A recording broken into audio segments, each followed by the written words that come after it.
Good afternoon. Happy Thursday.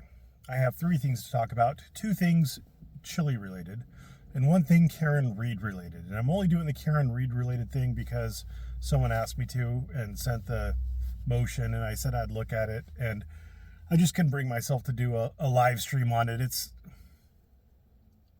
First Amendment stuff, but it's not really First Amendment stuff that grabs me by the short and curlies. So we'll start off with the Karen Reed thing. The state filed a motion that asked for two things in the Karen Reed case. Number one, a 500-foot barrier where there would be no protesting, essentially, either for or against Karen Reed. And the second thing is inside the courthouse, there would be no people wouldn't be allowed to wear like buttons, shirts, have posters or signs or anything like that supporting or opposing Karen Reed. So there would be two different analyses to that. The inside one is most likely going to be acceptable. As we know from US v. Grace, the inside of a courthouse is almost certainly a non-public forum. And even if it is a limited public forum, the same analysis would come into play. The state has a pretty overwhelming interest in having a fair trial. And as we saw from the Earl Warden case, having supporters, either for or against, even both, especially having both, I would guess, display their support for the defendant or display their opposition for the defendant smacks of tainting the trial process.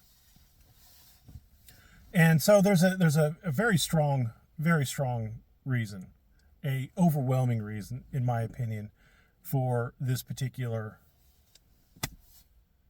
restraint to go forward. But it doesn't even have to be overwhelming. There has to be a legitimate government interest.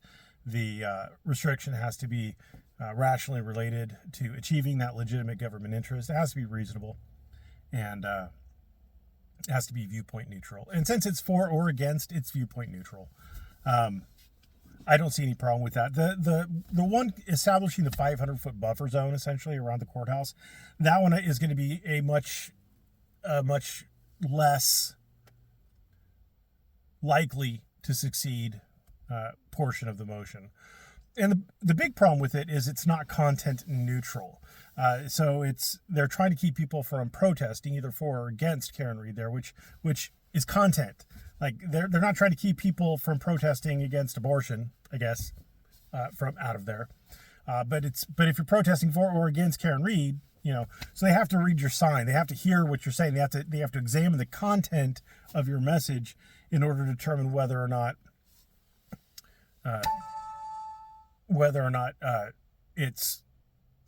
they're violating the court's order. So I would guess that the court would probably grant some more limited because anything that's going to affect the traditional public forum, anything that is in 500 feet away from a courthouse is going to wrap up traditional public forums, streets and sidewalks, maybe even a public park or two. I haven't looked at a map, but it's most likely going to wrap up some public property. And as we saw in US v. Grace, if it's going to wrap up, if it's going to hit public property, if it's going to hit that sidewalk, all of a sudden it's got to be either it has to pass strict scrutiny, which means there has to be the compelling government interest. It has to be narrowly tailored to achieve that compelling government interest. It has to be the least restrictive possible outcome, and it has to be viewpoint neutral. And it would be viewpoint neutral because it's for or against. So, but it's probably not going to pass that because it's at the least restrictive alternative. If you're trying to keep jurors from being tainted, you can, bus them in to the same entrances that like prisoners go through. And, in my experience in the courthouses in California, prisoners go into the criminal courtrooms through a different access. They don't walk them through the front door. They have like a private access that's more secure that, reporters and stuff can't get to them. So is it the least? So it's most likely not going to pass that. And if they're saying, well, it's a reasonable time, place, and manner restriction, Well, it's probably not going to pass out because a reasonable time, place, manner restriction has to be content neutral. And again, you're looking at the content. Are they protesting for or against Karen Read? That's the content. That's the content of their message. Viewpoint would be whether they're for Karen Read. That's the viewpoint. Content is whether for or against, you know. I wonder if it would wrap up someone who'd be curious on, like, I'm ambivalent about Karen Read. I don't care about Karen Read. Would it wrap them up too? I don't know. So the inside one portion of the motion most likely to pass. The outside portion, I think the court would heavily modify it in order to make it acceptable for First Amendment compliance. That's my best guess. But again, you know, if the court does pass it, would there even be an opportunity for review before the trial wraps up? I don't even know. So there might not be anybody who's going to appeal it, even if the court does grant it. And you know, trial courts make mistakes all the time. That's human beings, right? Any human institution is prone to failure from time to time. So that's Karen Read. Chilli. People are bugging me about, Chilli's been in an auto accident, blah, blah, blah, blah, blah. He's being sued for an auto accident.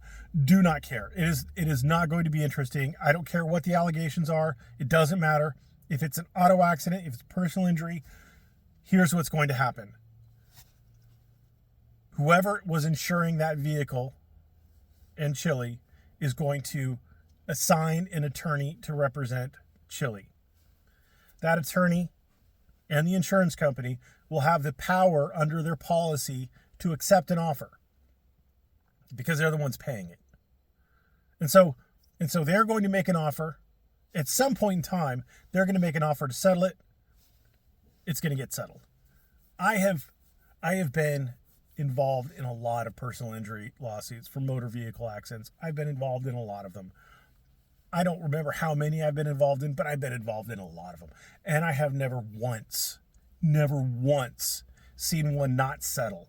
It might not settle for as much as the plaintiff wants. Oftentimes it doesn't. California, you only have to have like $15,000, I think, is the minimum for personal injury coverage. And $15,000 doesn't go a long way to compensate someone for personal injury. So if you're driving out of California, I always suggest that you have good insurance and have good underinsured motorist coverage. Don't waive uninsured/underinsured motorist coverage because medical bills, they stack up quick. Auto insurance is a good idea. But anyway, it's a nothing burger. Chilli's not going to be representing himself. He's not going to have a say in the matter. The insurance company's attorney has the right and authority to do whatever that attorney wants to do to get that case settled. I mean, it's going to get settled. You're not going to see antics or shenanigans. The insurance company will handle it. Why do you even fucking care? If it didn't have Chilli's name on it, you wouldn't care. No one fucking cares. And I don't care how titillating the allegations are. It's not going to see trial. You're not. If you care, there's something wrong with you. If you care and you're not a party to that lawsuit, there's something wrong with you. Seek help. Finally, it's kind of weird. Maybe I didn't explain it. When I said that Chilli has a possible, it's even in the title, possible appeal, possible grounds for appeal. I'm not like wholeheartedly saying Chilli's going to win this or even that Chilli has a good chance. I'm saying that Chilli has, in my estimation, not practicing law in Nevada and only having done extremely cursory reading of the statute, not even doing any research into case law, but reading the two statutes. I would suggest that there is a non-frivolous ground for appeal. And that non-frivolous ground for appeal is that one statute covers exactly the same thing as the other statute, except for the resisting, and says that if any other statute covers this behavior, then this particular statute doesn't apply. My argument is that they should have charged both actions. Everybody's like, there were two actions. No shit. That's why there were two counts he was convicted on. I'm not dumb. Dumb. Fucking retards out there.